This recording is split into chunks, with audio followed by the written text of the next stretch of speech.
Hey guys, welcome to another podcast. Today's guest is AxelSaGo. If you don't know him, he is a speedrunner and he's pretty damn good at it. I admittedly haven't been the biggest into speedruns, but if you pay attention to Axel's stuff on his Twitch stream, I think you'll be blown away with just the immense amount of knowledge that he has that I to be frankly, just don't have. So welcome, Axel. It's a pleasure to have you.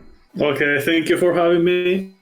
Because so formal. He's so formal, isn't he? よろしくお願いします。Yeah. Yeah. Oh goodness Anyway. me. We're going full weeb today. Weren't you were just watching ReZero, right? Was it season 1 or season 2? Because I've only seen season 1. Season two. Like the thing is, I watched ReZero season 1. Like, I think when the season 2 already started. So I kind of binged the whole thing and then I started. I see. Yeah. I don't want to necessarily get off topic, but it's kind of unavoidable. I wonder what's more annoying. And this is going to segue to the first question. I have to do it. Is Subaru in season 1 more annoying or are the gaming videos about people talking about Nioh 2 is dying, here's the problems? Which one's more annoying? You guys tell me. I had to do it. I mean... I did find Subaru annoying in the first season and some parts, especially when he was like not realizing something very obvious. But yeah, it's fine. It's fine. It's quite the parallel. Season 2, I know, is significantly darker, so I'll have to check it out eventually. But that is again, unfortunately, off topic as much as I want to talk about it. The first thing that we have to discuss for today's podcast was not just referencing comments from the last video where I discussed, or I tried to, I guess, analyze in depth with Chicken Biryani to our Gaming's Endgame Problems video.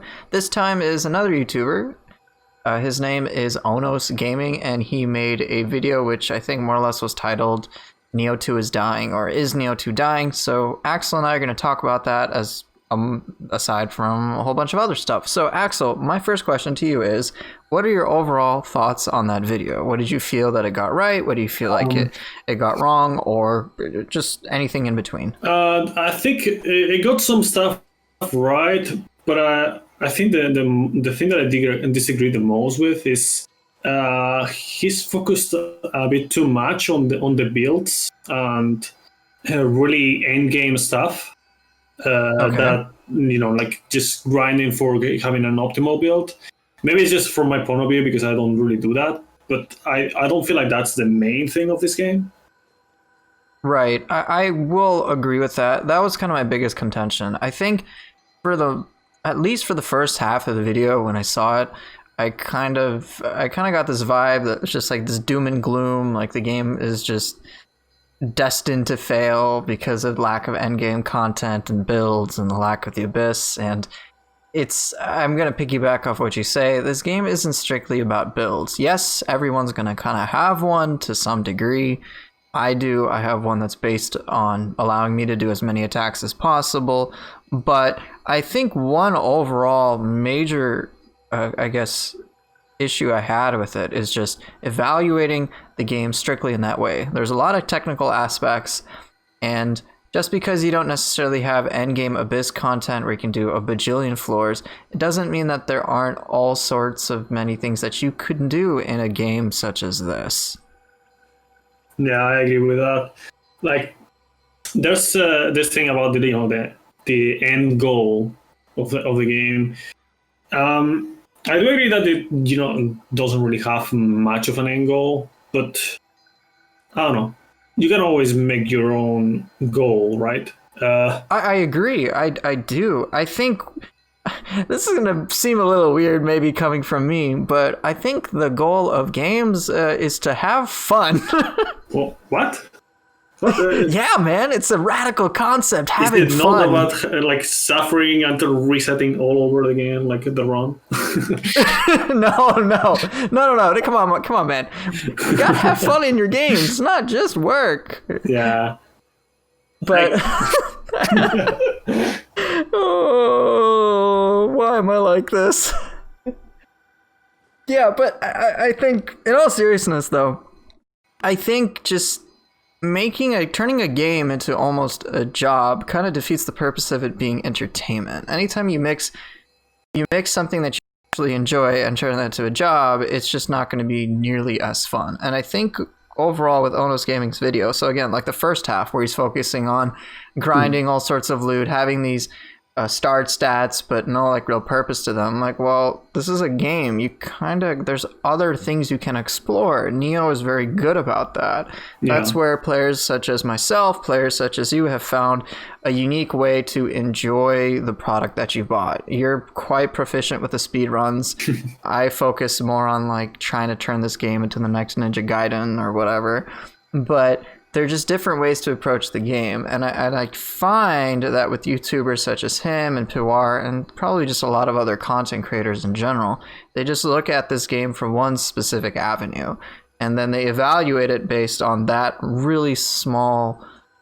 It's not like small in the sense of how they view the game versus the whole totality of it. Not necessarily that their audience. Like a lot of people like having the builds, but that's just one way to play this game. Exactly. Yeah, like even the speedrun wise, there's many ways to go about it. Like I don't know if you're familiar with it, but there's the regular any%, and then there's the any% featherless that I run. Right. You're doing an any% featherless, correct? Yeah, exactly. Because if I only cared about going as fast as possible, I would just do any%, and that would be like an hour, 20 minutes, something like that. But currently my PB is 210 on any% featherless, and I can get this up to if I'm really good. That's crazy. But that's the thing. Why do I do that? Why do I do a category that's like pretty much like 40 minutes slower? It's because I get way more enjoyment from that. Like, that's how people play the game. And if you don't enjoy what you're doing, then you don't do it. Right. And so my response to at least the first half of Onos Gaming's video, it's like, well, just allow yourself to explore the other avenues of the game. Those of you that are build-centric, that's great. Go for it. And there's no harm in playing that way whatsoever. This game allows it and encourages it. And in fact, I would recommend it too. But don't forget that there's a heavy technical side to this game which offers many other avenues to explore. As Axel himself has just stated, there's a whole speedrun aspect to it. This is a game. It's really just your freedom of expression, and this game does a fantastic job with that. As I'll show on the screen, there's many different weapons you can choose from. You're not forced to pick one or two. If you guys know how I play, if you look at my stats right now, 55 all stats. It's kind of a deliberate thing. Of course, it's not optimal. You can even see my weapon damage. It's not even like that high, but I play in a way that allows me the greatest amount of freedom, and I enjoy it the most that way, when I can just do a bunch of different things, stuff stays fresh, and there's just so much to explore. Now with weapon combinations, we've got 10 different weapons, so I believe it's 45 different combinations, I think, if I'm not mistaken. Yeah, 10 factorial, 9 factorial. Yeah, so there's 45 different combinations of weapons that you can play. That's a lot of variety. That's crazy. Yeah. Sorry, you were saying? Yeah, like I was saying, like it's funny that you comment that on the levels, because I do the exact same thing. I put all my stats are the same. I have 46 on every stat. I don't know if you can check it there. Let's see if I can actually. Companion information. Yes, I can. 46 in all stats. Yeah, I do the same thing because, I don't know, I want to kind of level up when I'm playing casually, but at the same time, I don't like the feeling of feeling too powerful, actually. Yeah, I feel you on that. Because I'll make this in another video that I'm going to be working on, guys, but I create 2 builds, and one of them, the build that I'm going to make and show to you guys, and you guys can just like use it and do whatever you want with it. But in that, I didn't change my stat assortment whatsoever, but the power of the character was just insanely high, to the point I'm like, well, am I really that engaged compared to how I was before? And for me, it wasn't the case, so I didn't stick with it. But if you want it, it's all for you. But if things, in my mind, if you kill an enemy with little effort, or you do it so quickly that there's no time to really savor it, it just, that in of itself kind of cheapens my own personal experience for me. I totally get the desire to just obliterate your opponents. It's fun. I've done it many times, especially when I was starting to play the game, the first Nioh that is. I had like this character that pretty much just spam Flowing Shadow and just like destroyed everything. And it felt great to beat the Abyss that way. But replay value with just doing that in the same way is just kind of shot. There's like nothing you can do beyond it. Okay, I've killed everything doing this one thing with this character. But now the way that I play the game, it allows me to interact with it in a way that's much more meaningful to me. So as long as you find a way that the game is meaningful for you, you'll be able to get much more out of it. And I think Onos Gaming's video kind of misses that mark. And the same with PooferLlama Gaming's video kind of misses that mark.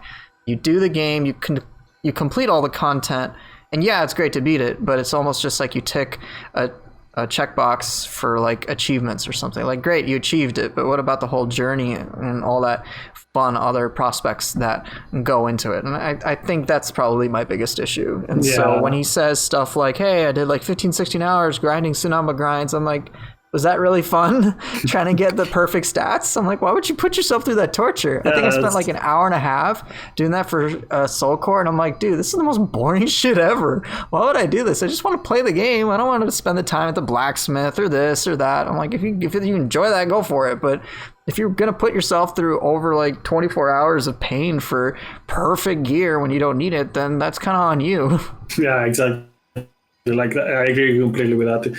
It's like you get to the point of now what, like way faster. If you like don't try to optimize everything on damage and whatnot, you're gonna, in my opinion, you're gonna have a way more fun with the game during way more time. Right. I think, and just one thing I'll say, and I know I kind of talk a lot in all of these, so forgive me on that. One thing I will say, it's that, guys, don't forget to express yourselves as just like a person in your video games. They're your games, it's your entertainment. Make sure you're having fun. Games like Doom Eternal, like, sure, there's things that you can do that might be considered more powerful or better, but some of the best players, the best speedrunners, and so on and so forth, do all sorts of unique things because it appeals to them and it's fun for them, and they find ways that are just, they look great and they're badass. But if they just focused on stuff like, oh, I'm gonna do the optimal thing at the optimal time, like every single second, every single moment, and just kind of pigeonhole themselves into playing that way, then they restrict themselves from exploring potential new possibilities. I'm not saying that don't do the optimal thing. I'm just saying don't just think what is so-called meta is how things are gonna be like forever. In a future video that I make, so I'm making 2 of them. One's about 2 builds where I basically do kind of the antithesis of what a lot of build videos do, where they stack a shit ton of buffs and then complain about buffs.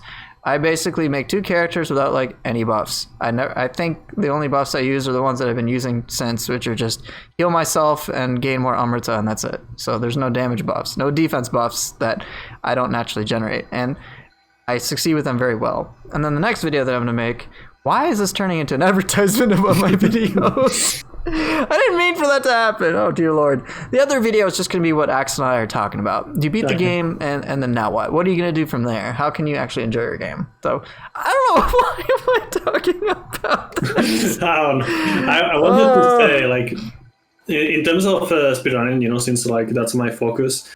Yeah. One thing that I didn't mention earlier, but my main focus on the speedrunning is not actually the run itself. Okay. What I like the most is routing and optimizing strats, figuring out things like how can I make this fight more consistent, like how like do I have to die here to warp faster? Can I get a travel amulet somewhere to, instead of dying, like just travel amulet and whatnot, all that kind of stuff. And yeah, you know, normally that's like a community thing that the whole speedrun community of the game does, which happened a bit on Nioh 1. You know, me and Densbe were mainly the ones who were optimizing and also sipping later. But in this one, I feel like I'm doing the whole job. But that's exactly what I like to do the most. And then when I have the overall thing, and before I optimize every single thing, I start doing runs, and then I optimize a bit more. So what I want to have in a run is basically so to speak, here's how this run looks, and this is like a good example of everything that I've been working on, right, in terms of routing and strats. So that's a way to express myself as not only a runner but also a router and a strat finder, and I have a lot of fun with that. Also a lot of frustration, but it's it comes in the same packet. So yeah, I think everyone should definitely express themselves with what they want to do in the game. Whether you want to challenge yourself, whether you want to make some kind of weird build that no one's thought about, or whatever. It certainly is quite interesting that with your perspectives as a speedrunner, since I pretty much know nothing about it, it is interesting just how similar in certain regards your way of trying to explore things and try things out and different permutations and combinations and routing and so on. It shares a sort of similarity to how I try to engage with my enemies, and what I would argue is somewhat of a skill-based play, in that I'm trying to figure out different strategies, different new creative ways to tackle an enemy so that things are always fresh. Whereas with you, I mean, again, it's not just about freshness, it's also about finding, I guess, the best way to do it. But you wouldn't be able to figure out the best ways to speedrun if you didn't do that process of trying to find new things to make it work. And it's just, I find it kind of interesting how much there is an overlap between it. There's certainly a lot of skill involved with it, making sure it's not just a matter of, oh, hey, I got lucky and the stars align. It's you gotta know your shit. It's crazy. Yeah, respect for you on that. And you said you're pretty much doing it all on your own now? Yeah, for Nioh to 100% featherless is pretty much all on me. There's sometimes some people in chat comment some stuff. For example, the using that split stuff was kind of an idea of a viewer that I had. Like someone in chat commented on that. I was already thinking about it, but I didn't really test it before. And then also Rumbling Earth for Azai Nagamasa is a really good wake up attack, because it just pretty much allows you to loop him to death if you do it right. With Rumbling Earth, really? Yeah, Rumbling Earth, and you put a Masterful Slice on it. Oh my god. Oh yeah. I'm surprised. I guess Rumbling Earth also has that big area of effect compared to Rampage, which has terrible tracking even though it does a ton of key damage. So I guess that would make sense. Yeah, you put that with also, of course, Divinity. No, not Divinity. Purity. Purity. Oh god. Yeah. That's crazy. And you can just... That's...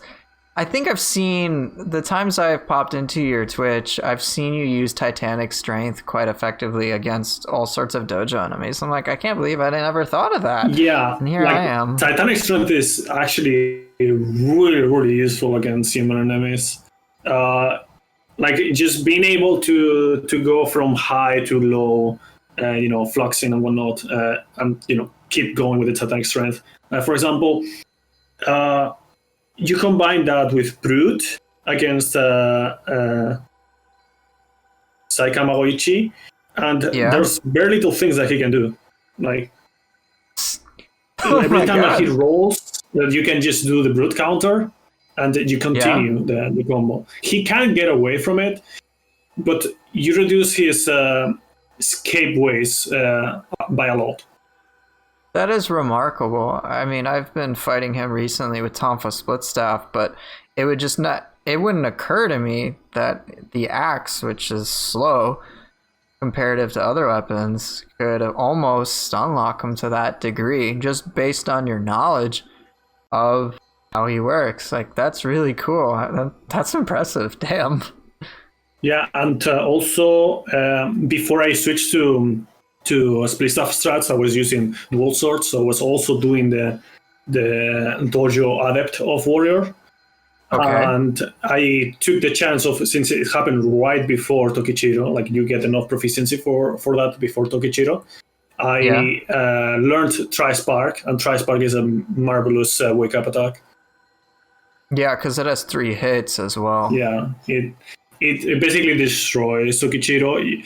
Like, nowadays I don't use it because I don't go for the second dojo of Warrior.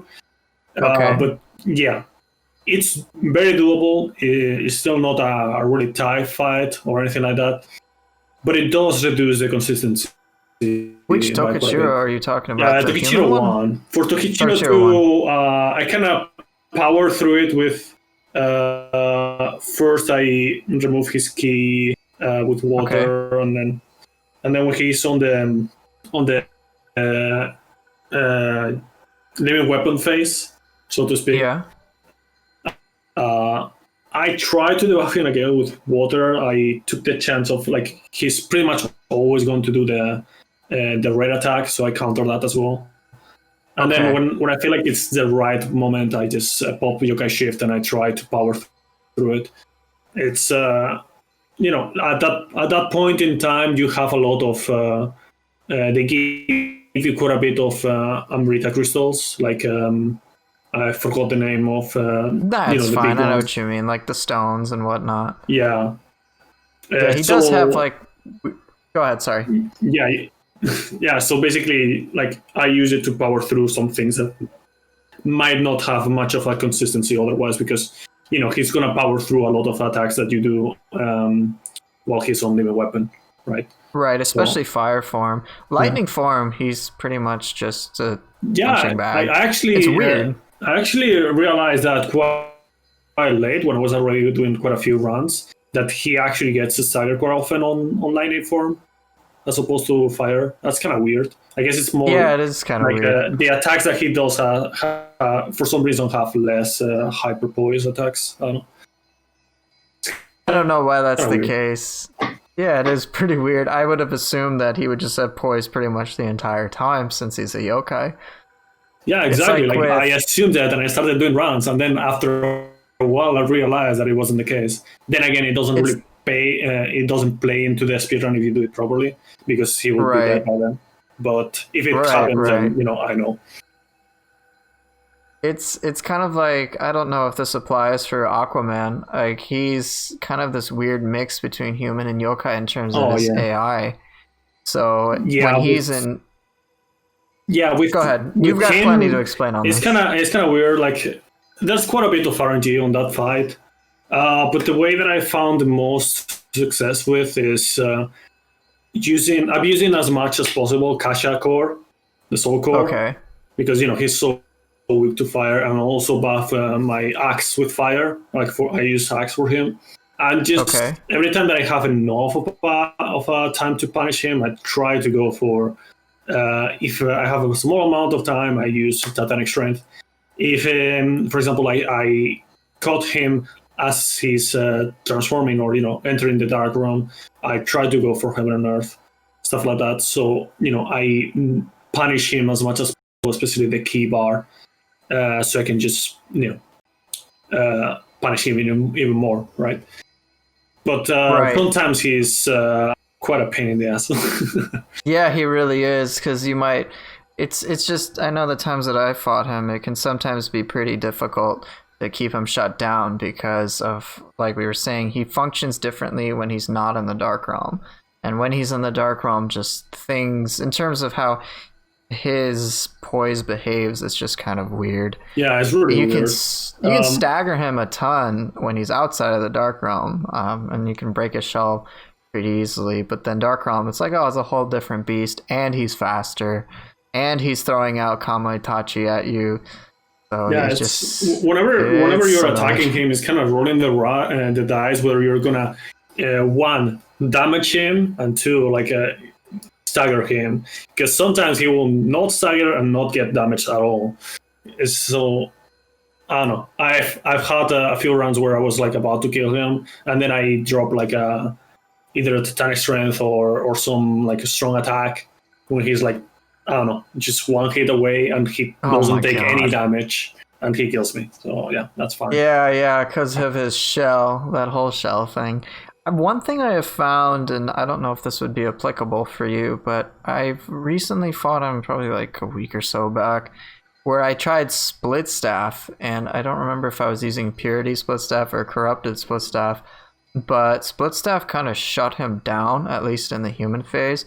And then since you can do a lot of key damage with the split staff if you know how to use it, it shut him down pretty effectively in the Dark Realm, and then you can throw your things like Kasha. Maybe that's something to explore. I don't know. Yeah, I've been like, I gotta explore that more, because when I was kind of rerouting the run, I was just remembering how like it's very doable on with Axe, and when I tried a little bit the split stuff, it didn't really work that much. But okay. I think the main issue is that since your main weapon for a split staff is going to be Shin Crusher and Dragon Dance, with Dragon Dance having a small body is kind of weird sometimes. Yeah. No, of course, because the way that ability works, it tracks you forward, and unless you're already hitting your target, sometimes your character will try to move towards the target, but then it just will completely miss, and you don't want that to happen if you're at all. One thing I have noticed, so maybe this is also, so just as a kind of disclaimer, I don't know if this is necessarily the case just because of the fact I'm using the Mystic Arts, which I imagine are not going to be something you can obtain. No, but certain of the attack strings normally for split staff are really good on their own. A high stance quick, when you hold it, does extra hits and is pretty good. Yeah, that's really good actually. It's one of my main sources of attacks when things are not going very well, or like before I grapple, I have a bit of time to fit in some of that as well. Right. The high stance light attack holding is really good. That I will sometimes just do the high stance hold light into the combo ender, and that seems to shred quite a lot. I know a lot of human opponents can just get completely shut down by the low stance quick just on its own. Even in the Mystic Arts mission, Hanzo can't really do anything with the low stance quick like at all. It's too fast for him to register, so you can get away with that. I don't know if that helps, but yeah, I mean, maybe someday I'll do like missions and online missions or something like that. All missions is a bit too long. I've already done like level 1 all missions with 2 streams, and also like all missions a couple of times. It's just so long. It's over 10 hours. That's so much. I think the first time I played the base game, I think to do everything, it took me about 50 hours. I think I did it in like 4 streams. I was doing like 12, 13 hours streams. That's kind of different because I always go for the goal of the mission in order to finish it fast as possible. But yeah, in my casual playthrough, I took about that time again. I think like 40 to 50 hours. I don't know exactly the number. But yeah. Right, and to think of you condensing that to 10, like that's just crazy amount of focus you have to have in order to do that. Like everything, that's just so much, and so much can go wrong in this game too. Oh, yeah. That's the crazy part.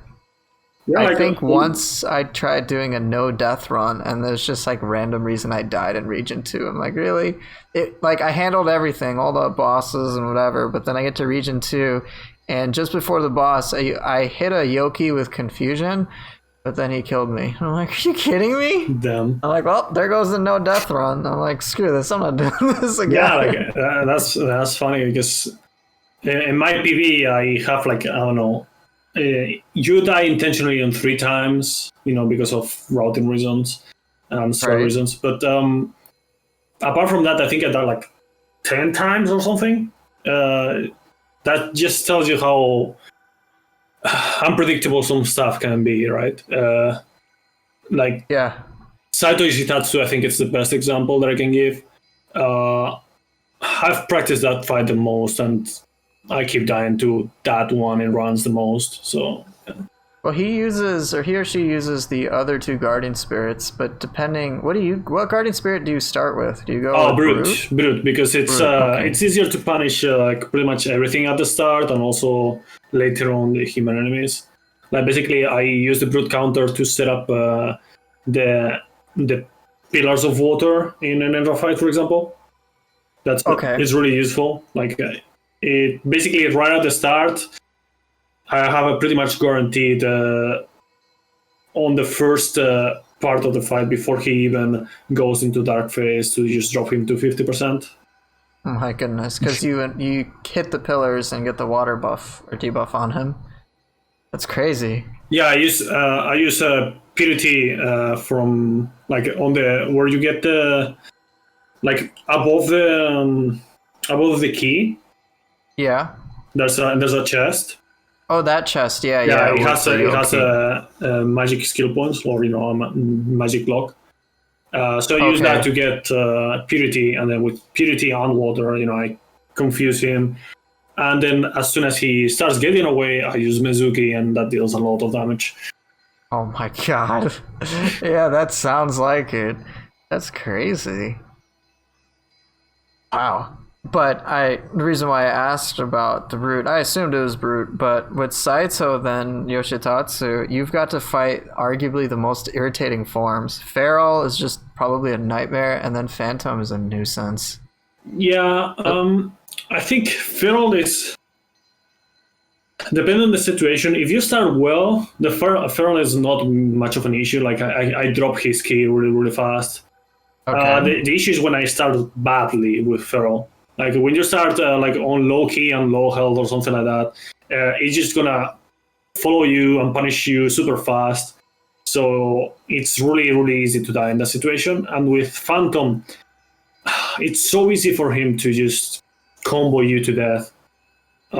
Right. I remember when I was fighting the Phantom version on Demon, it kind of caught me off guard that right after the charged attack that he'll do in Phantom form, that he has like a quick little follow-up, and that just killed me because I just didn't expect it. So I can't imagine just on a speed run what that must have been like when that hit you. And it has another factor that is like he can just keep blocking all the time and he won't get much of key damage or purity on it, because when he pops the Yokai Shift phase, or even before, depending on how the first part went, I have purity on.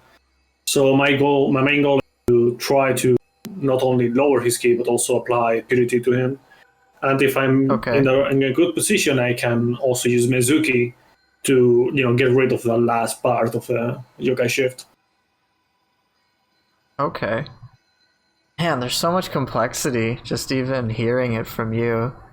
I can't imagine the actual complexity that really goes into it. I mean, 2 hours to get through the game without feathers is, even with feathers, that's remarkable, but still, that's some dedication, I have to say. Yeah, even the feather routes actually took quite a few weeks to get below 2 hours, actually. Now they're like way lower than that, but yeah, it takes time. And I guess just one moment.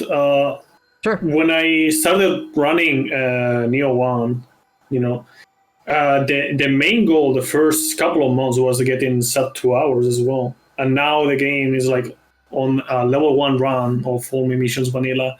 It's I think the record is 112 or something. I don't know, it's sub 120. It's still remarkable. And and this is on PS4, RTA, real-time attack on PS4. And then on the regular runs, missions vanilla, that goes for like sub 110. And then the only missions with DLCs, I had a 2-death run, just until I was happy enough. There's so much RNG, especially on the DLCs. That was a 155, I think. So imagine that, like a really good run on Nioh 2 with 20% featherless will be more or less the same length as Ome missions with DLCs in Nioh 1. That is crazy. Yeah. That's still remarkable. It's just a testament to how big these games are. My question, and this isn't actually a question for me, it's more for others to understand. Why is there such a... Why do you refuse to use feathers in your speedruns? Oh, it's just because I don't think... like, for me, like, I just... Not even testing, like, just looking at them and what they can do. It's so, like, underwhelming, or, you know, rather, like... I don't feel like I'm doing much. Okay. Like all that you need to do is drop their key very low and then start spamming the feathers. They die super fast. So I'm not saying like it's not like any percent runs. You know, the fastest runs with feathers are not like hard to do fast, but it's just something that I really don't want to do. It's just, you know, not what I want to do. That's basically it. Yeah, I know what you mean. Feathers against out of key enemies. What is it, like 200 to 500% extra damage when they already do a lot? Like, that's crazy. Just delete everything. Many bosses. When the moment that in the speedrun with the feathers, the moment that they remove the key, in less than 2 seconds, it's already dead. That's crazy. And now they added 3 new feathers, which are crazier on top of that. I don't know what they're thinking exactly with this. I feel like the patches were followed a better logic in Nioh 1, and I can't understand what they're doing exactly in Nioh 2 with the patches. I think when it comes to the patches, so this will get back to the Onos Gaming video, I think the bigger issue that people just, I mean, we know it's happening, is just the coronavirus has really shifted their schedule. Japan was locked down for several months, and I'm sure if you know anything about the Japanese work ethic, it's really, really stringent. And they're just trying to probably play catch up. I know we're going to get more information about DLC 2 in about a few days from now. I think it's on September 26th. I think they have like a 30-minute presentation at the Tokyo Game Show, so we'll just see how far they've caught up. But I think it's just they just haven't had the time, energy, and resources to do what they've needed to. I mean, they're trying what way they can. They release free content. The DLC, while it might have been on the shorter side compared to other stuff, I still think was a pretty well... For what it had, I think it was a pretty good product. And I think when it comes to patches, we'll just have to wait and see if the patches that have happened so far are just indicative of what future patches are going to be, or if it's just a small thing. Because I was surprised we didn't get patches for like the longest time. I was like, where are the patches? They had so many early on, and all of a sudden it just kind of like died. I'm like, everything okay? Yeah. So I don't know. I think this is something time will tell, and I think all we can do is just hope for the best, have a little patience, and that's that. I mean, you and I for sure, and also many others are hoping for some new stuff, new information, new content, and I don't know what to say to that except just be patient, and we'll just see what happens. Yeah, some patches can be really significant. I don't know if you remember, but when the last DLC of Nioh 1 dropped, they changed some things in the main game as well. Like they added like new enemies from the DLCs. I didn't actually get into the first Nioh until after the complete edition, so I don't really have any knowledge of any of the changes that were made over time via the patches. So I'll just comment a little bit. So those Kusarigama Yokis that you see around in the main game, those were pretty much all of them, I think, dual source Yoki, and then the foxes as well were not there. The foxes were not there in the main game, and the I don't remember the name. The blade blob. You know. The red blob with the blades. Harinobo or something like that. Yeah, it was like the Umibozu that was red but with blades. Harinobo, I think it was called. Yeah. Yeah, those were the main ones that I remember that were added in the main game after the third DLC. Okay. So I guess we've got to, yeah, okay. I guess we just have to see when things will get changed around. I imagine with a lot of newer content that's coming up, they're also still addressing bugs. All the patches recently have been strictly focused on the most game-breaking bugs and less to do with anything else so far. It almost seems like, based on the patches anyway, it just seems like they're dealing with the absolute most essential things that have to be addressed and leaving all the other stuff for stuff they can deal with later. That's my guess. I'm surprised they haven't added player versus player yet, but my assumption is they have so many things that they have to play catch up on that they're just doing what's important that's first. Another thing. Since you mentioned that you started playing after the completed edition, PvP was added. I don't remember if it was like right before or as the first DLC dropped in Nioh 1, but the PvP was announced before the game released, actually. Was it? Okay. Yeah. So I haven't heard anything official about the PvP for Nioh 2. I don't know if they ditched the idea or they're just focusing on the other things before doing that. I'm not sure. I wasn't the biggest fan of the Nioh 1 PvP. I played it a bit. I think the main issues were how broken it was in terms of I mean, yeah, builds that they were just insanely stronger than you if you were not like super optimal. And then the netcode. They kind of fixed it a little bit later with a skill-based PvP, but it wasn't a complete fix because there's still some special fix going on that I don't know. I feel like it was supposed to be like if they dropped the new weapons or the Guardian Spirits, for example, I think that would have been like pretty much GG.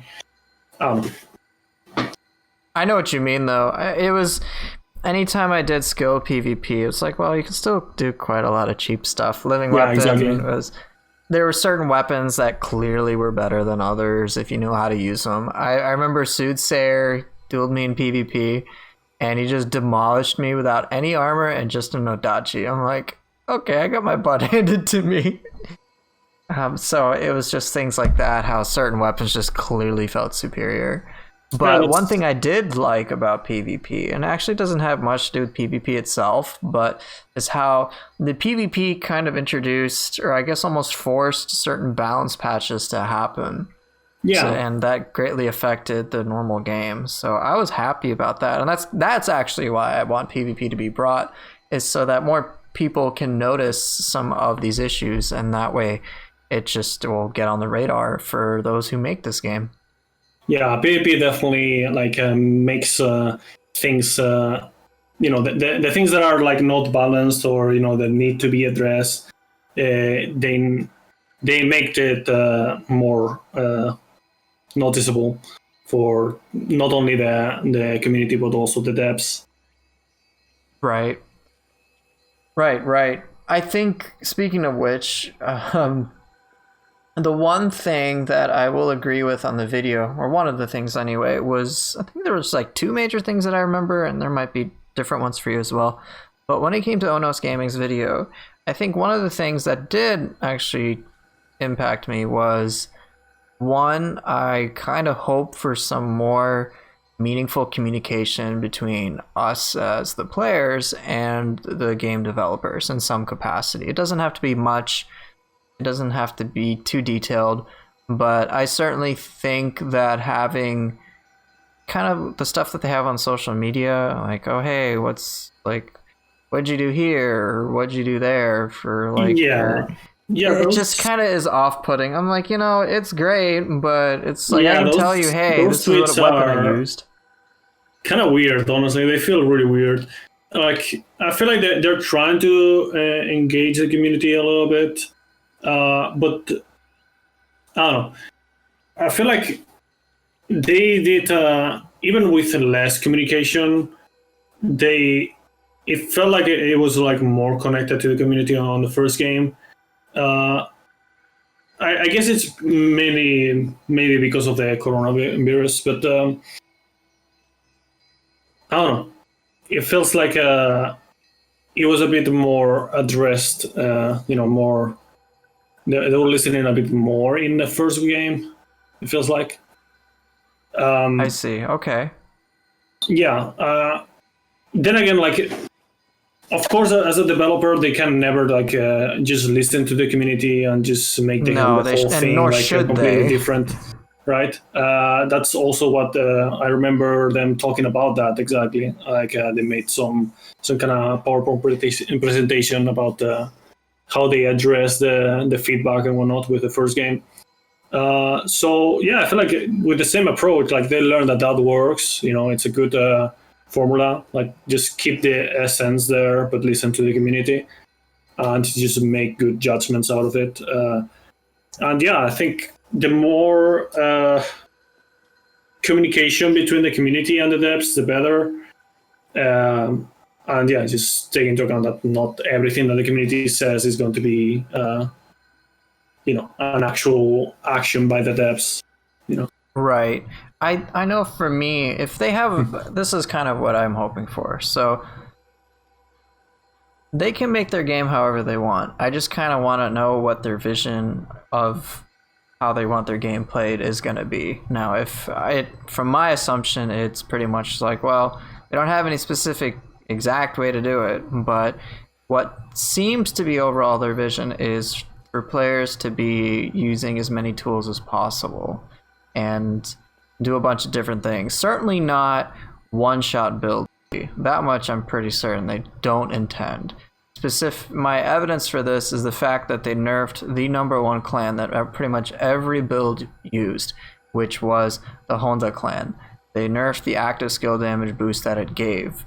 And they also nerfed Tengen Kujaku as a guardian spirit overall, so that its power level just was not through the roof. Like, I just messed around with it. I'm like, this is way too easy to get such ridiculous damage to the point I can delete everything. And they simply it seems like they felt that was too far from how they wanted their game to be played and to be perceived, so they addressed that. Yeah, I feel like I noticed that even like just by comparing the Nioh 1 and Nioh 2 on release or not on release, but just the Guardian Spirits, the effects that they give are way less focused on, just giving you super buffs or anything like that. It feels like, they might be underwhelming in terms of effects. But it does give me an impression that they just don't want to give too much power to the player, because there were like way too many one-shot builds in Nioh 1.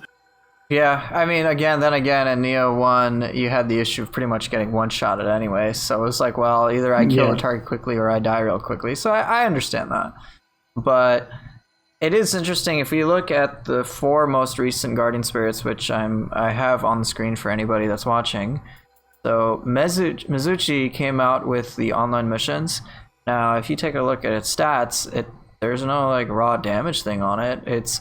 You get more anima for doing water-based things, and there's water synergies, and it's a defense synergy, so that's different. It's like, well, if you wanted to be more water-friendly and maybe play tankier or something, you've got some different ways to deal with content using this. Even with Kurama Tengu, probably one of the best Guardian Spirits I've seen, period, in my opinion. Again, do you necessarily see raw damage put onto it? Maybe with the fact that it boosts yokai ability damage, but you have to purify an enemy for that to occur, which again is encouraging you to play in a certain way. But what are the reasons I consider it really powerful? Believe it or not, it has nothing to do with the bonus damage to purified enemies with yokai stuff. It has to do with the fact that it reduces ki consumption and dodge ki consumption. And on top of that, if you're full health, you get ki recovery. So it can really reward you in that sense. If you look at one of the other new Guardian Spirits, it facilitates using strong attacks in order to do more damage and to inflict purity. And it's just a different style that works well.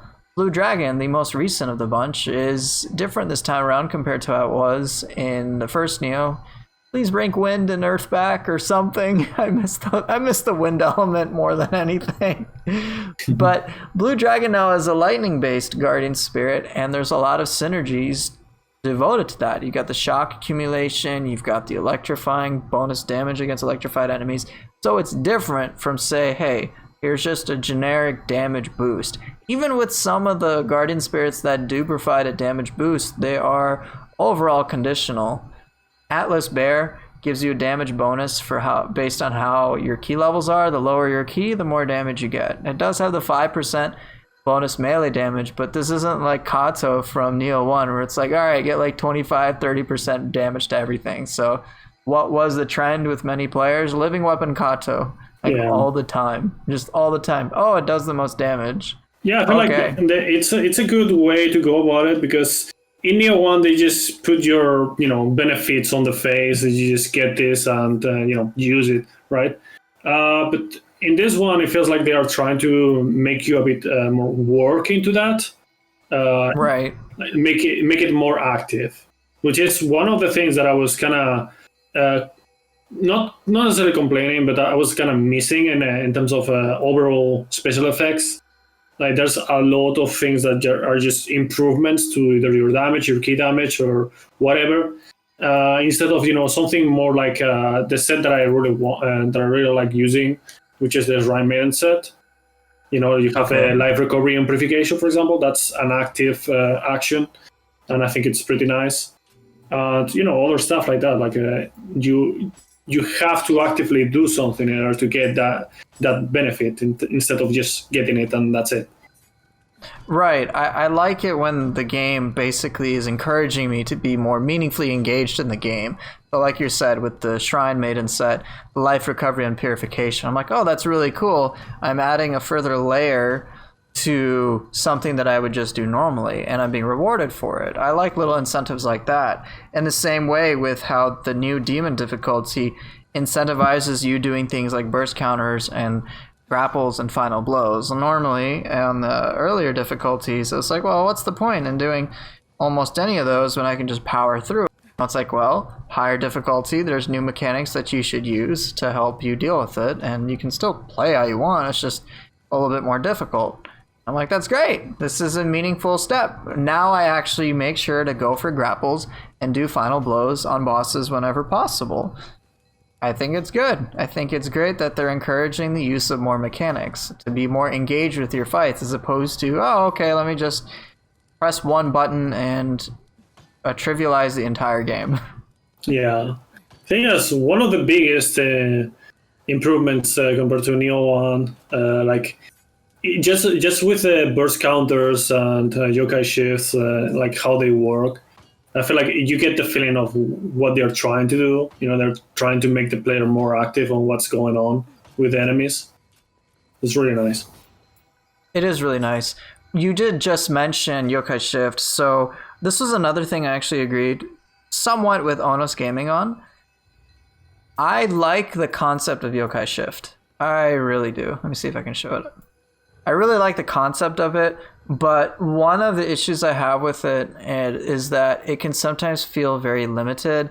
You pretty much just have your quick attack strings and like your strong attack, and like that's it. Like right now I'm showing for chat some of the things that you can do with the three forms. So the Brute has, aside from like I think a 3-hit quick attack combo and then one strong and then one charge strong, you've got the Fang Break, which is admittedly really cool, but it's like beyond that, that's pretty much it for Brute. Barrel is pretty cool that you've got a lot of speed and you can do a lot of attacks and a lot of dodges. And you've got your charge attack, which is cool and all, but it's like, all right, that's pretty much it. And then Phantom kind of has like the least. It's like, yeah, sure, you can teleport to your target or whatever, and I guess that's nice, but it just feels so limited. Like you just don't have much of a move set. So even though it might be kind of a power spike, it's just not as interesting as I had hoped it to be. Yeah. I was hoping for some more interesting mechanics, not necessarily just raw power. That's something that you could probably balance with numbers or whatever. But I wanted a more flushed out, interesting mechanic when it came to the Yokai Shift mechanic itself. Yeah, I agree completely with that. Like right now, if you compare it to Living Weapon, like it's more in depth, right? And than Living Weapon. Living Weapon was very like, basically a hack and slash, and that's it. But with Yokai Shift, even with the depth that it has, it's still quite limited. Right now, on Yokai Shift, you pretty much what you want to do is charge up those yokai abilities and kind of cycle through them as you use them, and that's your main source of damage. That's the main weapon from the Yokai Shift. And an active skill like a strong to light to heavy, or vice versa, or some other special skills from the actual form, it would be like pretty cool to have, and it would give even more depth on the combat on Yokai Shift. And yeah, it feels like whenever you're not using those yokai abilities, or you still don't have them, you kind of have to get there, like, because without them you're not very strong at all. So yeah, it feels like that's the strength of it, and otherwise it's quite underwhelming. Right, that is the unfortunate part. I love the aesthetic to it, but just again to reiterate, it still feels one-dimensional. With Living Weapon, the one benefit to Living Weapon that it has over Yokai Shift is that your Living Weapon attack animations at least were different depending on what weapon you used. So there was a difference between using a Living Weapon axe or tonfa or odachi or sword or spear or whatever else. And you had some certain things that were unique to that.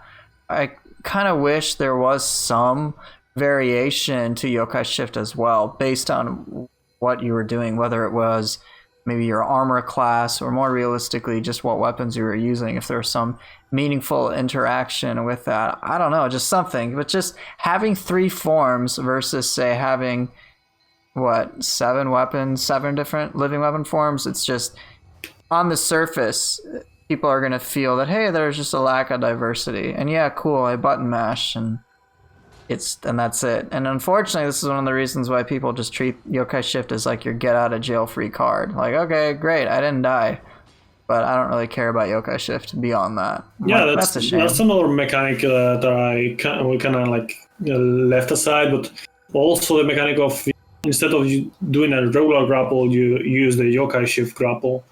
That's pretty nice as well. But yeah, then again, it's not really enough. It's just a kind of a better way to go about it, but you still have the same tools. And yeah, I think it does feel a bit too limited, and maybe with not with the next DLC, because I feel like they're going to focus on the next weapon, but with the third DLC in Nioh 1, they added new skills to all the weapons, or to several weapons. I don't remember exactly.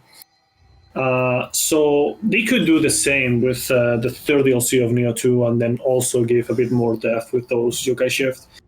If they do that, then that would be like amazing. But I have my doubts.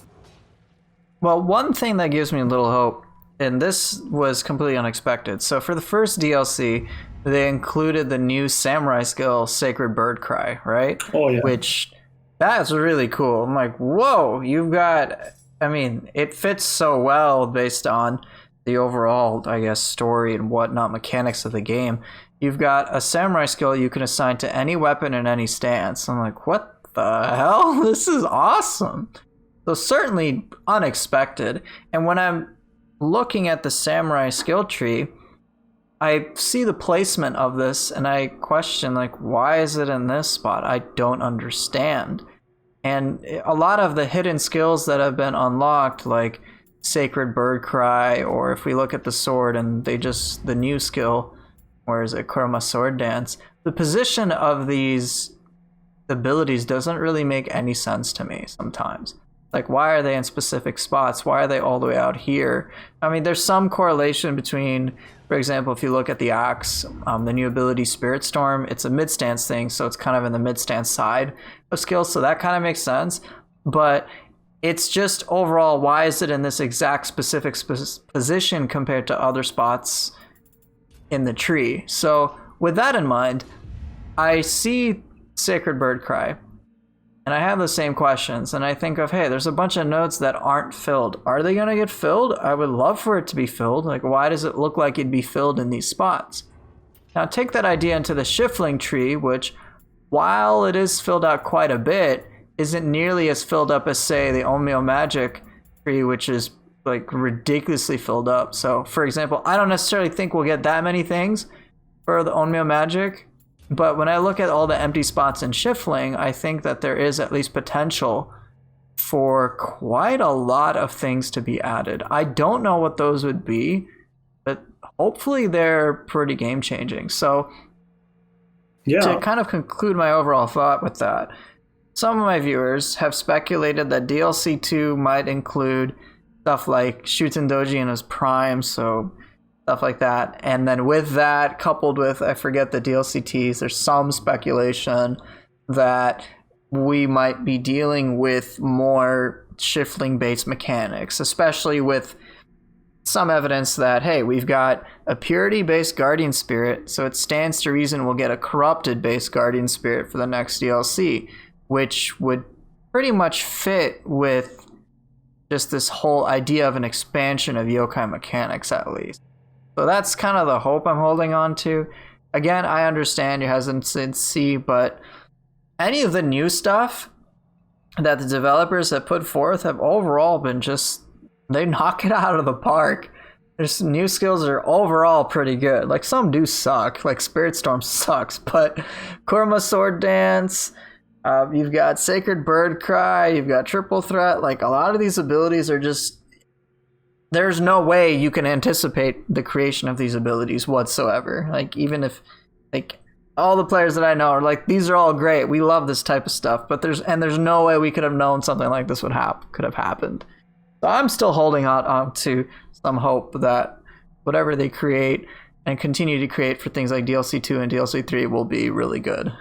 Yeah, now that you mentioned that, like, you know, I see the 4 spaces, you know, at the northeast, southeast. Yeah, and for the Shiftling tree, right? Yeah, you've got like these like those really noticeable nodes, the and yeah, the corners. And I'm like, why is this here? Like, why wasn't something filled in here? Yeah, so, and then the samurai, like right on the southeast as well. Yeah, like these are pretty important spots, and then you can all see all like those little nodes, and you're like, well, what is this gonna be? I kind of hope it's something cool. I don't know. And I really hope that each of these nodes gets filled. The ones that look like something's going to go there. Because it does seem like they're there for a reason. Yeah, and speaking on that topic as well, you know, if you look at the overall, you know, the skill menu outside of, you know, a specific menu like the samurai. Yeah. We already knew, like, where this place that was going to be, you know, like where the new weapon of the first DLC was going to be, and it popped there. There's still space for, you know, one in the bottom and another one on the top. I don't think it's going to be a weapon or anything like that. I don't know if it's going to be filled, but, you know, obviously one of these two at least is going to be filled. I know they did talk about releasing 2 weapons in general. But yeah, it definitely seems appropriate just based on the visual symmetry stuff. There's a possibility they could have stuff on the top or the bottom. Maybe not. If I just look at how the scroll thing goes, if they only put in one weapon, I'm guessing they'd put it on the top as opposed to the bottom. I don't know why. Because if you just scroll up, there's just so much extra room on top, and then there's just not nearly as much on the bottom. I don't know. But either way, there's quite a lot of possibilities, and I think getting upset about there not being enough content, not being anything to work towards is just, it's a little short-sighted. There's still 2 DLCs. There's a lot that can change, and as you've said, there in the first Nioh, a lot did change. So I'm sure a lot's going to change for Nioh 2. Just like play the game. Yeah. Was there anything else you felt that we needed to add in regards to Onos Gaming video? Because I only really remember 3 things. It was Yokai Shift, communicate with the player base, and then like all of the usual build concerns. Yeah, I don't remember that much about it. Like, I remember the overall thing, and that's basically the main thing about it. Okay. I guess then I'll ask you, what is one thing you hope overall, you maybe have said this already, but overall, what's the one big change you feel that Nioh 2 would benefit from? The one big change? Yeah, like the biggest thing that pops up into your mind. You'd say, yeah, this is one thing I feel needs to be tinkered with, especially since you have a unique perspective as a speedrunner. Well, putting aside balancing and whatnot, sure. I think the extra Yokai Shift mechanics will be the next biggest thing, I would say. Okay. Very well. Well, all right. That was really cool to know, because most of the people I talk to are like, Flux 2 mechanics. I mean, then again, I talk to basically clones of myself, right, guys? Right? Yeah, well, I was talking about it earlier in the Discord. I think it was yesterday. Yeah. Yeah, they could add like kind of modifiers to a new game. Like you just start a new file, and you could have some modifiers like punishing repetitiveness of attacks, and rewarding like a different kind of playstyle. Like changing what you do, somewhat in the lines of DMC. But I feel like that's kind of a bit too different from what they are doing. But right. it'll be kind of cool to see if that happens. But, I know for the PC release, whenever that comes out, I certainly hope there's like more mods and whatnot into it, because I've always wanted a thing like a randomizer thing, because of course it can get kind of weird to just fight the exact same things in the exact same spots all the time. So just like having a randomizer mod, or like your loot changes or something, that could always be fun. So please allow mods to be a thing on Steam. That'd be great. Oh, one can dream. I can dream. Oh well. Damn, I guess that's pretty much the whole video, right? That's the whole Onos Gaming video. I don't really know if there's like anything else to talk about that. It's just like that's kind of it. It was my wife, when she heard the video, she actually was just like, yo, this guy's just like so doom and gloom. I'm like, okay. She's like, I don't appreciate how he says he's been like the trauma of the game. And it's like, yo, it's just a game, bro. The trauma of the game had me in stitches too. Why you have to be mad? I know, it's like, yo, it's a video game. You can have, there's the concept of having fun. It's okay. You don't have to treat this as a job. It's just a game, man. But whatever. I tried to overlook that, but it's impossible. And it's like, Team Ninja, you better pay attention. And there was like all the trauma of farming, and I'm like, bro, come on. Sometimes it's just a game. Sometimes I did it on several communities where some players or some community members start being like a bit too needy or too demanding. I don't know. I feel like some people cannot control what they want for the game, and they don't look like what's going on with all the development of the game and all the community overall. So right, I think there is a unique balance that always needs to be struck when you're in the seat of actually making your game. I'm not a developer myself, so literally I'm talking out of my ass right now. But I'm imagining that, of course, you're going to want your customers to be satisfied, but you're probably going to evaluate the overall scope of it, and not just people who have the loudest voices, so to speak. So I think it was good of them to listen to the community feedback and to see what was important. But I am glad that they are overall sticking to their vision and trying to do what they feel is best. My hope, my own personal hope, is that I could understand what that vision is, just so expectations are more or less kind of clear. That's really about it. Like, do they want their game to be an X way? Do they not care about that? Just something like that. So something that I would hope for is just perhaps anytime they release a balance patch, they could perhaps include the reasoning for changing certain things. So why did they change the Honda clan to be not nearly as powerful? Again, I've inferred a lot of stuff.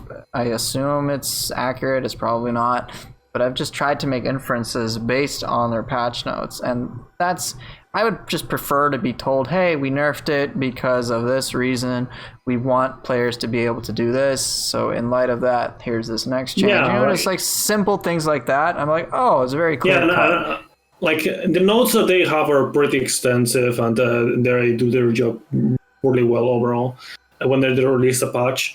But yeah, I think like a side note on what the overall thought of that patch was would be pretty neat, and would give the community something to really know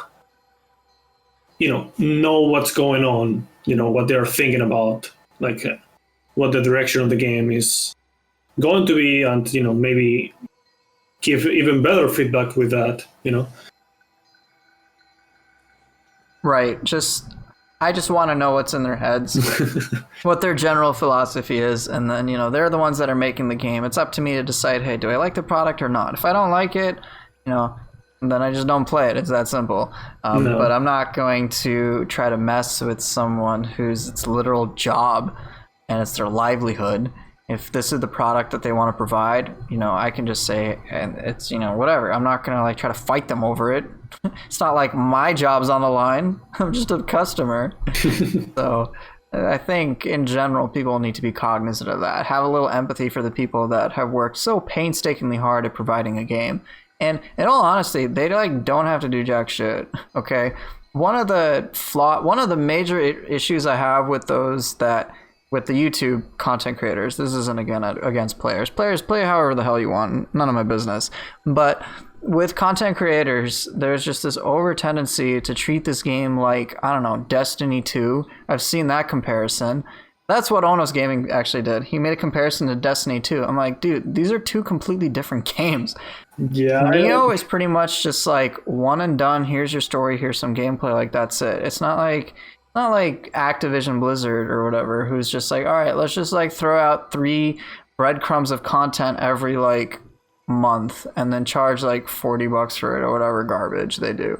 All right, this isn't microtransaction city. This isn't anything like that. You pretty much paid at most $100 or something, depending on the edition of the game you got, and you get a lot of game. All right, there's no bullshit about this.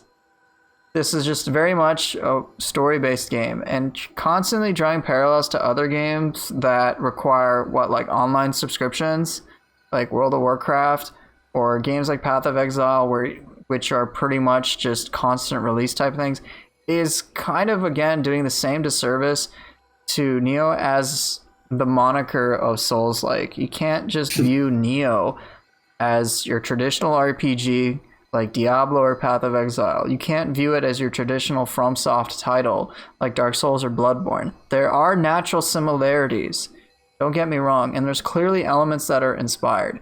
But if you keep thinking of Nioh as those games, you're not going to, one, be able to fully appreciate it, and second, not even really truthfully understand everything that goes on into it. Nioh is very, very different. And I mean, seriously, we get so much stuff. Do they have to do, hey, we sold 1 million copies of the game, here's something for free? No, they didn't have to do that, but they did. They didn't have to add scrolls, but they did.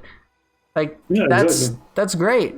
That's great, man. The post-release content and updates and whatnot that they're doing is actually really good compared to what the most devs would do for these kind of games, right? Right. They don't have to do PvP. They didn't have to do online missions. They didn't have to do scrolls. I mean, they haven't done PvP yet, but it's a possibility. But seriously, it's They did this for free. You don't even, for the downloadable missions, you literally don't need the DLC. For the scrolls, you don't need the DLC unless you want to do the DLC related scrolls. Like, come on, man. Why are you complaining? It's great shit. It's free. How often do you get free shit? Free You can go buy shit. the game, Nioh 2, on sale for like $30 American, all right, or something like that. And you can get so much out of it. Like, why are you complaining all the time, man? Just play the game, have some fun. Yeah.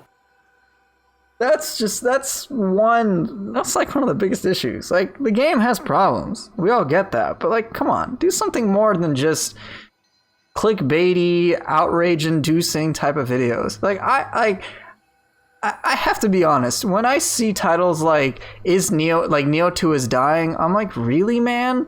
I'm like, is this going to be an honest evaluation of the game, or are you just trying to get me to watch your damn video? And honestly, my wife and I pretty much felt like, dude, you're just trying to make us watch your video. Like, okay, great.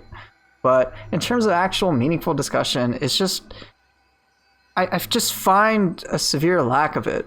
You show things like view numbers. You show things that just don't necessarily have the most relevancy. And it's like, well, this is a very different sort of circumstance, and you need to really evaluate stuff with a lot of nuance. And that just gets missed so damn often, and it gets annoying. I'm tired of this armchair developer nonsense. We had hashtag fix Nioh 2, Yokai Gaming's endgame problems, which overall I disagreed with, and the same thing with Onos Gaming. Yeah, there's some good stuff, but for the most part, I'm just like, whatever. I'm not like, at the end of the day, it's just clickbait to me. People also need to kind of understand that every single release is like hugely different.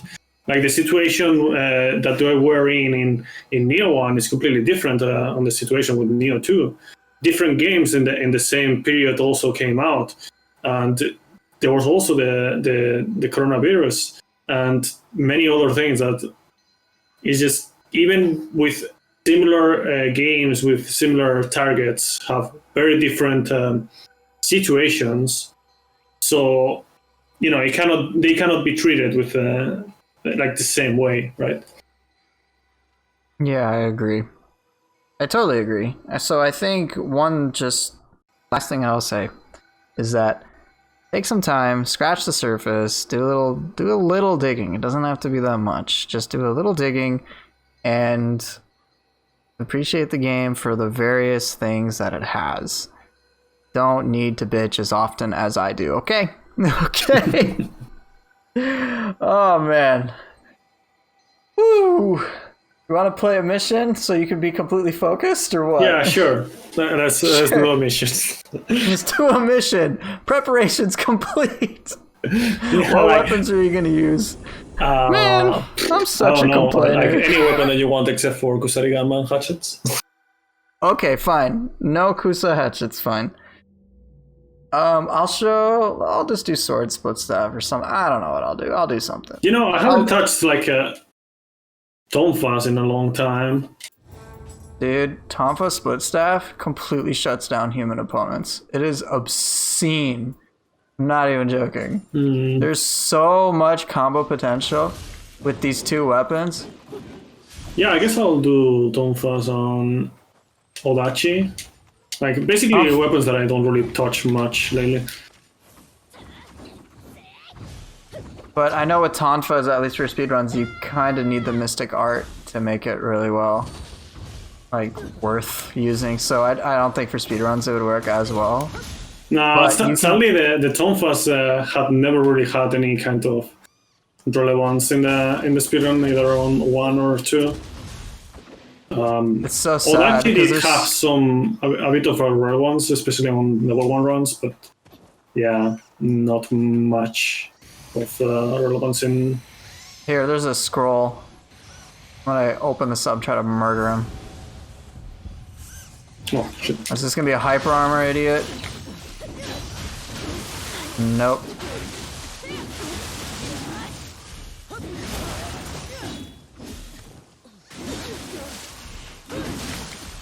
It's pretty crazy what you can do with... Oh my god, that was sick.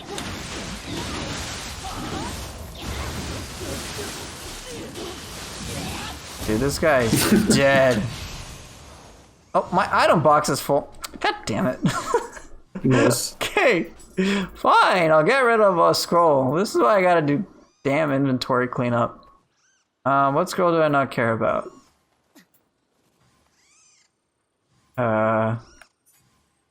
Sort by. God damn it. Why am I keeping that one? 79. Oh no, I'm keeping that. It's Minamoto. Screw that one. Okay, Axel, fine. Fine. We'll get the kitty.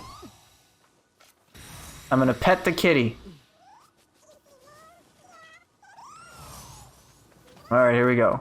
Kill them gakis.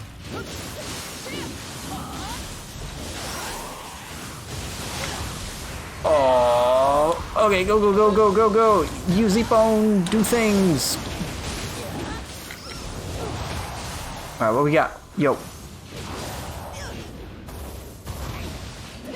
Go. I'm coming. Oh. Thanks, Axel. No problem. News just in. Axel's a better Nioh player than me. Ow. Oh shit. The Instagram. Yeah. Insane.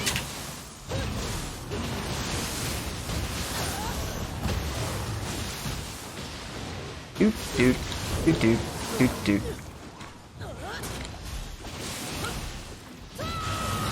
Dude, right. the Instagrams on the Yokai. Dude, I know. Things are crazy.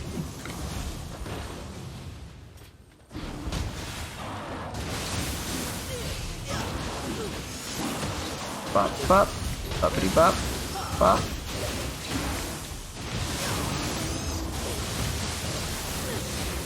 Alright, he's all yours, I guess. Hey, don't do that, you dumb skull.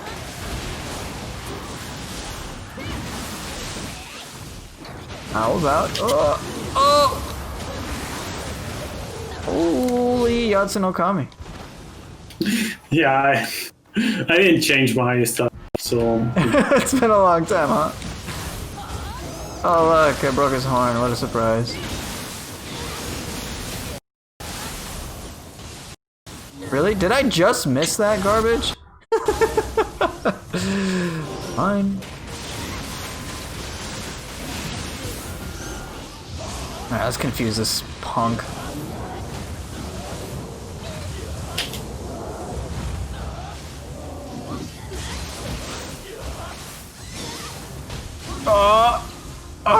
Wait, what? He regenerated health. Screw you, man.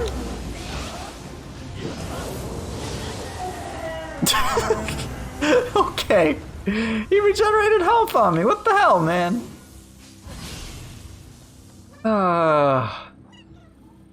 Damn, I should probably use sword or something. I don't know. I'm so not really... used to stuff like this. Like I forget like half of the skills that I have. There's some, if you ever do use split staff, I can kind of tell you some attacks that can work really well. So I know we've already talked about the high stance light hold. Actually, let me turn off the Mystic Art to see how it would impact it, because that's how you'd play without it. Definitely high stance hold light is good. I know the low stance, I think it's side splitter that's called. Yeah, low stance side splitter is really good for the extra hits.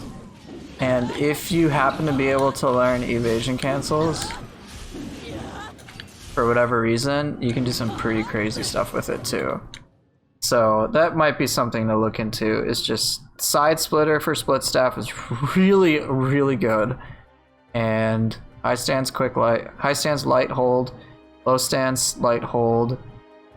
Yeah, those are probably some like the best normal attack strings that you can get right away. No, I see.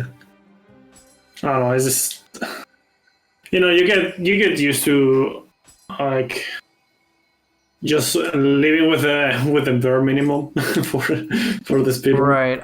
I'm trying to see. I'm just trying to give ideas. I don't know if they would be of actual value, but let's see. What could you get right away?